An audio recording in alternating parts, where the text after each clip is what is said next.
이 시간 은혜 받을 말씀은 시편 1편입니다.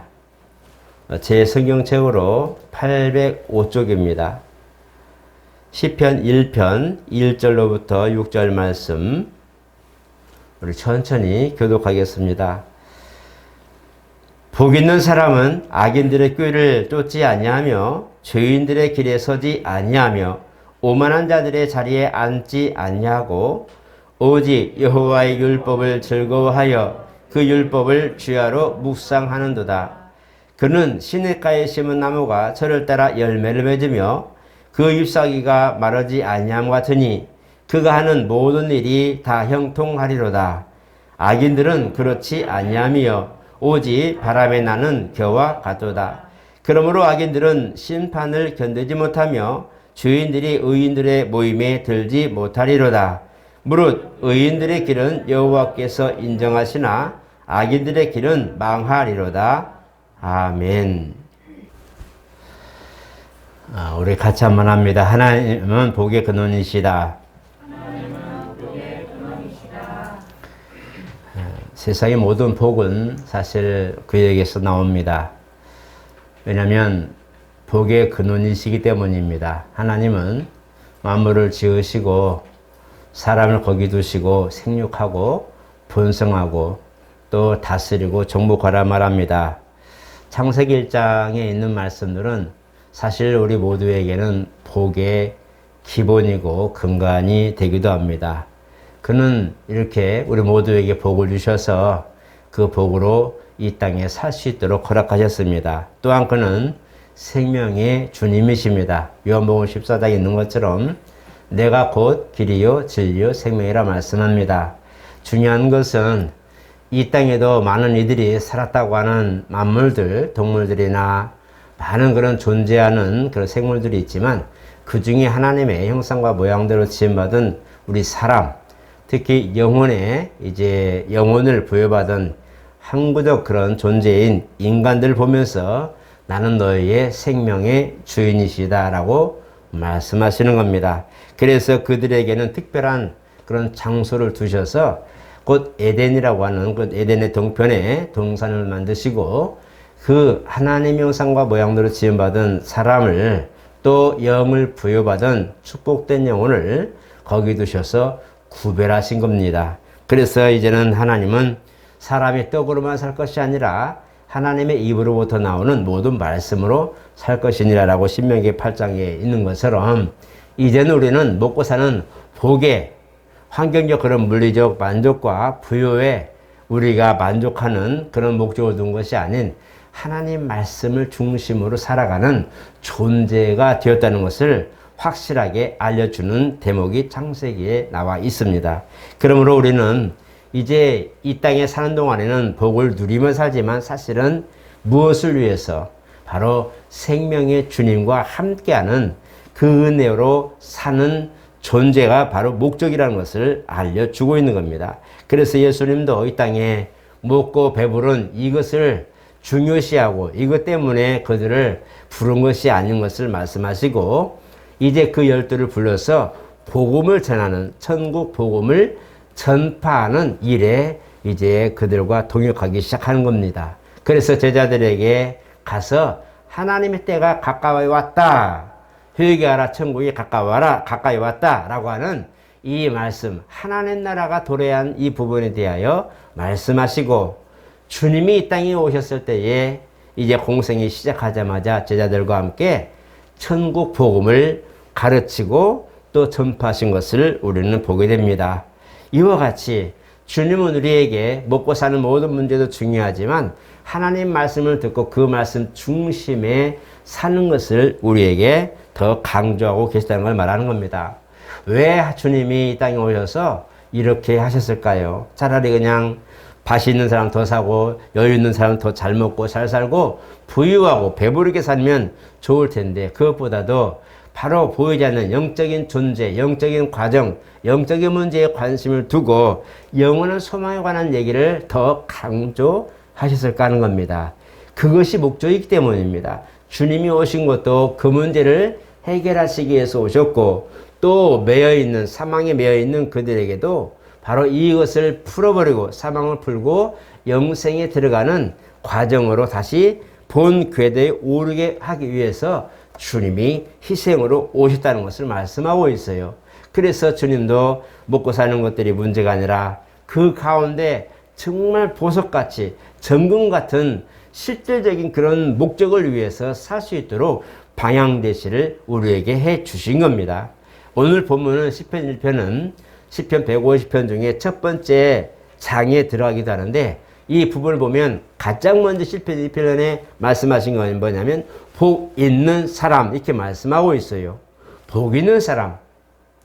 우리가 실질적으로 복이라고 하면 두 가지 나누잖아요. 우리가 복적 그런 개념과 축복적 개념, 물리적 복의 개념과 영적 개념을 보게 되는데 여기 복 있는 사람은 이렇게 말할 때에 물론 이 땅에 형통하는 것들에 대하여 말씀하시기도 했지만 자세히 보면 하나님의 은혜를 입을 수 있는 조건을 갖춘 사람이라는 겁니다. 복 있는 사람은 누구냐? 하나님의 손 안에 들어온 사람.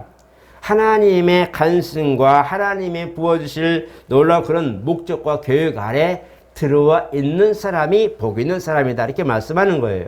그래서 복 있는 사람은 악인의 길을 쫓지 않고 죄인의 길에 서지 않고 오만한 자의 자리에 앉지 않는다라고 말하는 부분을 보면 물론 겸손하고 정말 온유하고 또 이해하고 사랑하고 관용하는 그런 어떤 사랑의 개념도 있겠지만 자세히 보면 이러한 부분에 보면은 그는 항상 주님의 그런 말씀, 주님의 계명 안에 항상 존재하는 자를 복 있는 사람이 이렇게 말씀하고 있어요. 처음에 열거된 세 가지 존재들을 보면 생활 속에서 겸비함과 또 생활 속에서 우리가 배려함과 많은 것들이 들어있지만 그러나 뒤에 자세히 이제 들어가 보면 항상 하나님 말씀을 주야로 묵상하는 사람 이렇게 말하고 있는데 앞에 세 가지 제목에 대하여 뒷절에는 그렇게 말하지 않습니다. 그 부분은 이제 거기서 마무리되고 하나님의 말씀을 주야로 묵상하는 자들이 그는 시냇가에 심은 나무가 씨들을 쫓아 과실을 맺은 것 같이 이렇게 말씀하며 그 다음에 이 부분에 대하여 하나님이 개입하심으로 하나님이 허락하시고 하나님이 돌보심으로 그들은 항상 형통의 복을 가지고 산다라고 말씀하고 있어요. 그래서 복 있는 사람은 하나님의 은혜로 사는 사람, 복 있는 사람은 하나님의 도우심을 받고 사는 사람, 복 있는 사람은 하나님 말씀 중심에 항상 서 있는 사람이라고 이렇게 우리가 연결 지을 수 있다는 겁니다. 우리가 이렇게 이제 예물 드리며 헌신 예배도 드리고 감사예물도 드리고 많은 부분을 하게 되는데 우리는 정말 생활 속의 일부분을 떼어내는 것처럼 소중한 것을 주님 앞에 드립니다. 이것이 필요 없다, 나쁘다, 잘못됐다는 것이 아니라 그렇게 우리가 믿음을 가지고 주님 앞에 나아갈 때에 우리의 소중한 것을 가지고 내어 보일 만큼 사실 주님을 사랑한다는 그런 표현이거든요. 주님을 사랑하기 때문에 나의 소중한 것을 내어주고 그를 내가 사랑하는 것을 표현하는 거죠. 다시 우리가 보게 된다면 우리의 희생을 통하여 주님을 기쁘시게 할 수 있는 주님이 정말 네가 나를 사랑한다 할 때에 우리의 표현 방법이 가장 소중한 것을 내어줄 수 있는 것들이 물리적인 것이기 때문에 보이는 것으로 드림으로 주님 내가 정말 주님을 얼마나 사랑하시는지 알지요 라는 고백과 같은 거예요. 죄를 지어서 그냥 죄 지을 때마다 지옥 갈까 봐서 막 전전긍긍하고 나 지옥 가면 어떡하지? 나는 불안함과 두려움 속에 우리가 예배를 드리고 예물 드리는 것이 아니라 하나님 앞에 나아가는 데 있어서 정말 주님을 사랑하는데 우리가 어떤 모습으로 나아갈까? 어떻게 주님 앞에 나아가지? 그 사랑하는 주님 앞에 우리가 표현할 방법이 바로 예배라는 거예요. 구약에는 우리가 시편에는 정말 하나님 앞에 감사함으로 찬송하고 경배하는 마음으로 주님께 나아가는데 대부분이 두려움과 경외함으로 하나님께 나아간 것을 보게 됩니다. 심지어 1년에 한 번 대제사장이 6월절 그 행사를 지낼 때에도 그가 온 이스라엘 대표하여 혼자 대제사장으로서 이제 지성소에 들어가는데 거기도 두렵고 떨린다고 말합니다. 왜? 거기서도 잘못해서 죽어 나온 사람이 있잖아요.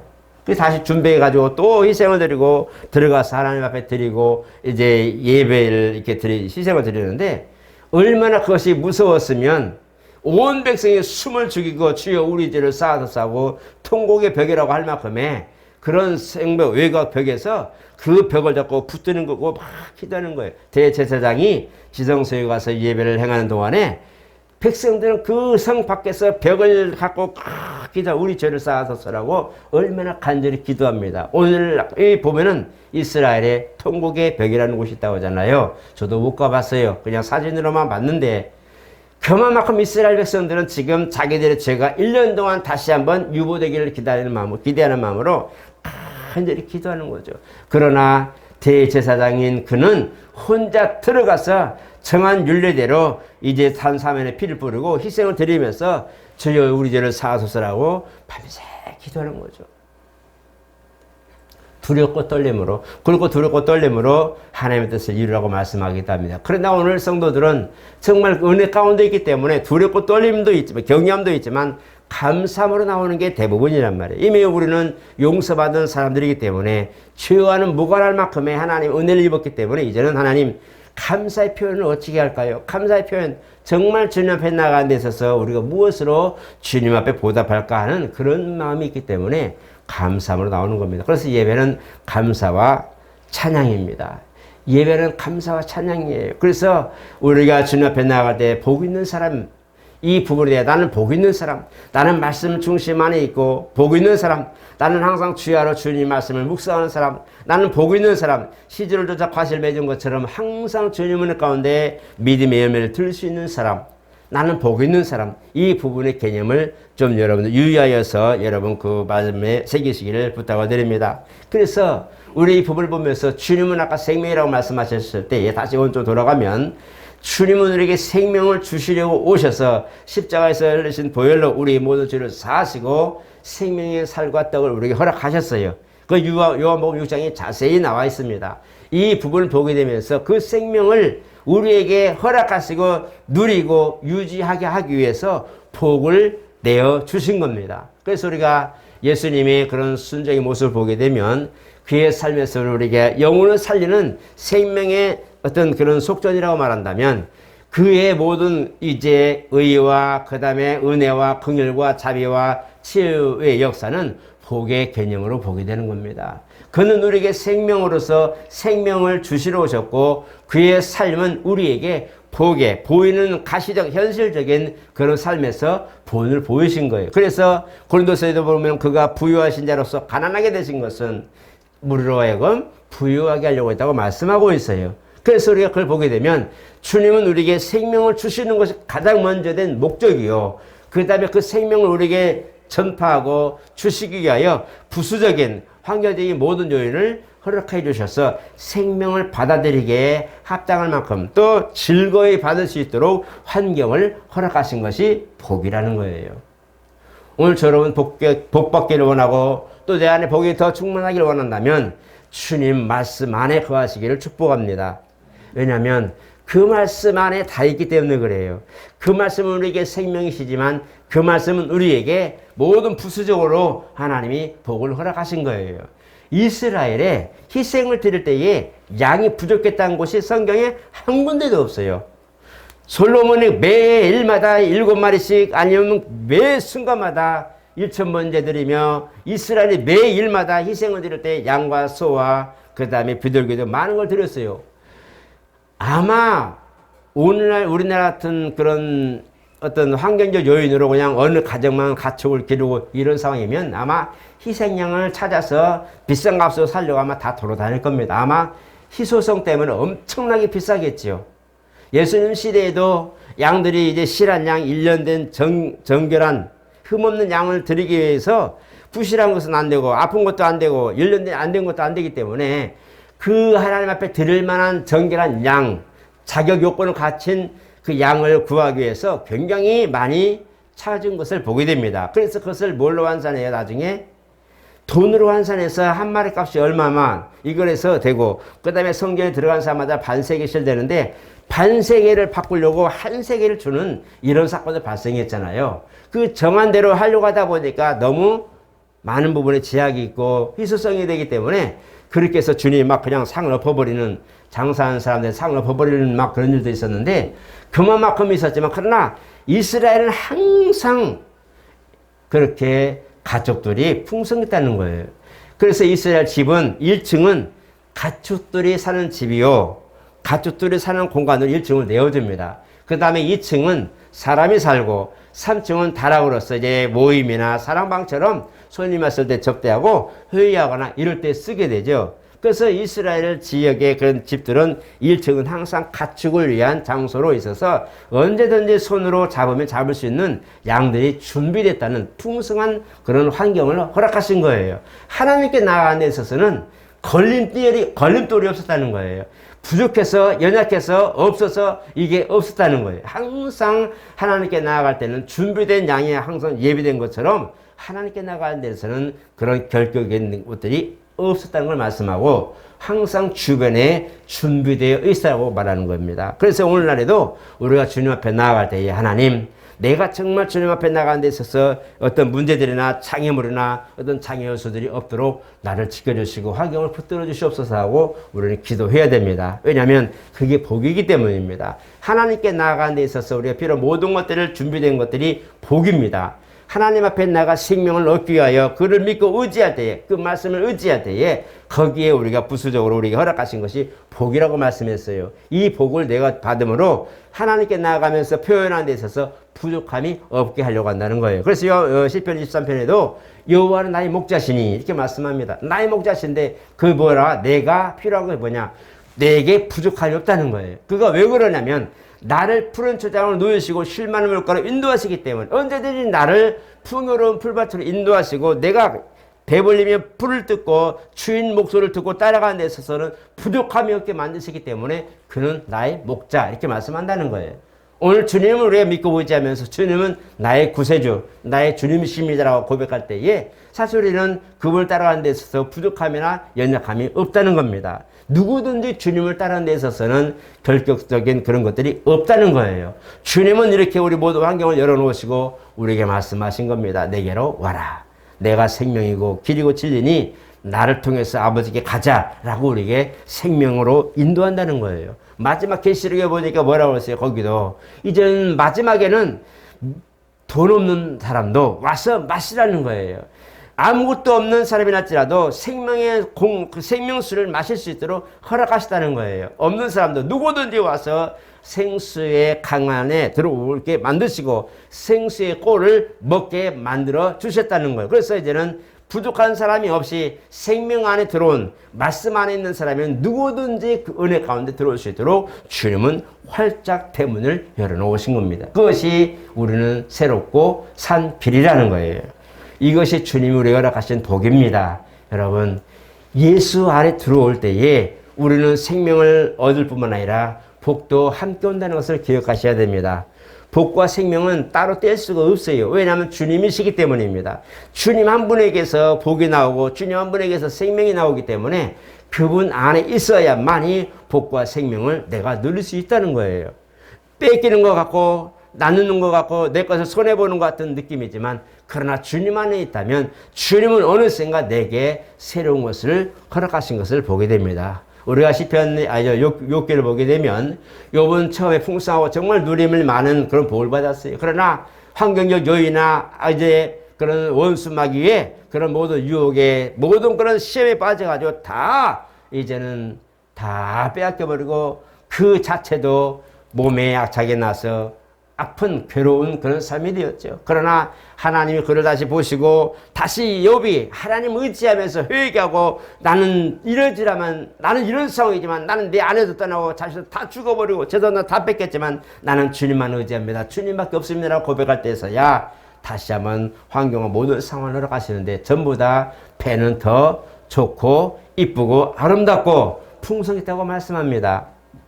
우리는 이렇게 우리 안에서 있는 이 부분에 대하여 가장 먼저 우선할 것은 주님이시라는 것을 기억해야 된다는 거예요. 그래서 오늘 본문을 보면서 복 있는 사람, 예수 안에 있는 사람, 복 있는 사람, 말씀 안에 있는 사람, 복 있는 사람, 믿음 안에 있는 사람 이것을 바꾸어 보시면 우리는 옳은 줄로 압니다.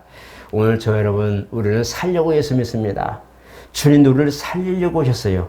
없는 것을 있는 것처럼 부르시고 죽은 자를 살리시는 모든 역사는 그에게 내가 길이요 진리요 생명이라는 것을 알려주시기 위해서 허락하신 거란 말이에요. 사람을 살리고 병 고치는 모든 것도 역시 그분이 생명의 주님이시라는 것을 알려주신 것이고 5천 명을 먹인 이런 사건들도 먹는 그것이 문제가 아니라 그분은 그것까지도 복의 개념까지도 복까지도 주관하시는 분이시라는 것을 알려주는 대목이란 말이에요. 오늘 저와 여러분들은 어느 분은 500여의 복을 받을 것이고 어떤 이는 생명의 살리심을 받을 것이고 어떤 이는 병 나음을 받을 것이고 어떤 이는 안전병이가 일어나는 복을 받을 것이란 말이에요. 이런 부분들이 오늘 저와 여러분들에게 적어도 한 가지 이상씩은 경험을 하자는 겁니다. 물리적인 것들이 부족한 사람들에게는 500여의 역사를 내게 주시옵소서. 그 환경을 허락하시옵소서 기도하시고 몸이 불편한 이들에게는 정말 병을 이제는 치료하시고 건강하라 명하신 이 부분처럼 하나님 내게도 건강의 복을 허락하시고 또 말씀이 부족한 이들에게 내게 생수의 강을 더하여 주옵소서. 주여 내가 마리아처럼 말씀을 듣게 하여 주님 턱 밑에서 항상 그 말씀을 들은 것처럼 주여 내게 말씀의 은혜를 더하여 주시옵소서. 우리는 다 부족한 게 많아요. 다 온전해 보이지만 다 부족한 게 많을 때에 주님 앞에 적어도 이 부분은 주님의 역사로 내게 이루어 주시옵소서. 환경이 안전되고 모든 것이 풍요롭고 이제는 더 구할 것이 없어도 살 만큼 될 때에는 주여 말씀을 더 사모합니다. 말씀을 더하여 주옵소서. 제가 아는 모든 걸 보면 그분들 중에 한 번 보면 사는 데는 걱정이 없기 때문에 그들에는 그것이 문제가 아니라 어떻게 하면 주님 말씀을 더 들으며 어디 가서 스님의 말씀을 듣지 성경을 배우지 예수님에게서 배우지 배우는 것을 더 귀담아 듣고 있어요. 그래서 성경을 가르칩니다. 성경을 가르치는데 그들은 먹고 사는 거 예수 믿으면 복 받습니다 보다도 예수는 이런 분입니다 할 때 그걸 더 좋아하게 되고 그들은 먹고 사는 문제가 아니라 바로 예수를 알기 원하는 생명을 이제는 찾고 있는 분들이기 때문에 복의 개념보다도 생명의 개념으로 주님을 만나길 원하는 분들이 참 많았어요. 그들은 이제는 먹고 사는 모든 복의 개념이 아닌 주님을 만나는 생명의 개념으로 주님을 보니 은혜가 넘치는 겁니다. 오늘 저와 여러분 우리는 때로는 초월해야 되고 때로는 넘어가야 될 때는 넘어가야 되고 우리는 그렇게 해야 됩니다. 어려워도 힘들어도 우리는 주님 말씀에 의지하고 중심에 살아가야 됩니다. 이 두 가지를 놓치지 마시기를 부탁을 드립니다. 성령이 오시는 부분들은 성령은 믿지 않는 사람들에게 오지 않습니다. 그들은 알 수도 없어요. 있는지도 몰라요. 믿음이 세상에 믿음이 있는 후에서야 보혈사로 임하셨어요. 예수 생명이 이 땅에 있는 곳에서 성령의 역사가 있었다는 겁니다. 그러므로 우리가 주님 앞에 기도할 때에 주여 내 안에 성령으로 역사해 주시옵소서. 내 안에 내 환경 속에 내 믿음 속에 내 모든 신앙 속에 성령으로 인도하옵소서라고 기도하게 되는 거예요. 그분은 예수 이름으로 오셔서 우리에게 예수는 생명이시다 말씀하시고 예수 믿으면 너희에게 복이 있는 사람이요 예수 안에 있다면 너희는 그 복을 받을 사람이요 예수가 함께 하신다면 너희는 그 복을 누리는 사람이라고 우리에게 알려주신다는 거예요. 그러므로 우리가 신앙생활 유지할 수 있는 것도 그분의 도우심입니다. 오늘 저와 여러분 다시 한번 눈을 뜨셔서 이 헌신이라고 할 때에 주여 내 영혼도 헌신입니다. 물리적인 것도 중요하지만 내 영혼도 헌신 중에 하나요. 내 영혼을 알고의 곳간에 잘 들을 수 있도록 내 영혼을 보존하여 주옵소서. 나도 노력하지만 하나님 생명의 주님께서 내 영혼을 우리 영혼을 알곡으로 잘 양육하셔서 마지막 때에 알곡간에 잘 들을 수 있도록 나를 이끌어 주시옵소서라고 기도해 주셔야 됩니다. 왜냐하면 정말 중요한 것은 내 영혼의 봉헌이기 때문입니다. 그래서 내 육체에게 명하여야 됩니다. 내 육신아 항상 내 영혼의 때를 준비할지어다. 내 육신에 모든 것 필요한 것들이 많지만 이것 때문에 영혼이 망하지 않게 하고 내 육신에게 명하여 내 육신아 너는 항상 영혼의 때를 위해 준비할지어다. 주님 맞이할 때를 준비할지어다. 말씀을 항상 묵상하며 그 말씀대로 너는 항상 순복할지어다라고 내 영혼을 위하여 내 육체에게 명해야 됩니다. 그게 사는 길입니다. 그래서 오늘 헌신 예배를 준비하면서 하나님 정말 주님 말씀을 내게 이루어 주소서. 내 영혼의 때를 위해 내가 준비할 때에 모든 길이 온전하게 갈 수 있도록 도와주시고 내 육체에 명하여서 이제는 세상의 모든 부분에 내가 매이는 것이 아닌 내 영혼 때를 위해 준비할 수 있는 육신의 남은 때를 살게 하옵소서라고 기도하는 오늘 저와 여러분 정말 축복된 만남, 주님과의 만남, 말씀 안에 거하는 신앙생활을 하고 오늘 본문처럼 복 있는 사람, 믿음 안에 있는 사람, 예수 안에 있는 사람, 그 생명을 공급하며 사는 신앙, 이런 성도가 되시기를 예수 이름으로 축복합니다. 거룩하신 하나님 감사합니다. 오늘 우리가 진실한 신예배를 통하여 또恩신을 통하여 준비할 때도 고민하며 많은 일들이 있지만 이제 결단하고 하나님 앞에 드림이 되고 정말 나는 이것은 내 생명의 속전이며 감사의 표현이라 고백하는 그 믿음이 함께한 것처럼 오늘 복 있는 사람 정말 하나님 허락하신 그 복이 내 안에 있게 도와주시고 그 생명이 우리 가운데 충만할 수 있도록 성령 하나님 도와주시옵소서. 우리는 돌아서면 잊어버리고 돌아서면 다른 생각, 돌아서면 다른 환경에 많은 마음을 빼앗깁니다. 우리를 도와주셔서 언제든지 복의 개념도 중요하지만 물리적 복도 중요하지만 먼저 생명이신 주님과 함께함의 즐거움을 알고 생명의 주님을 향하여 나아갈 수 있는 용기 있는 신앙 갖게 도와주시옵소서. 그리함으로 진실 하나님 허락하신 생명을 위한 복이 있게 도와주시고 생명의 길, 영생의 길 가기 위하여 필요한 복을 우리가 누리게 하여 주시옵소서. 예수 이름으로 축복하며 기도드리옵나이다. 아멘.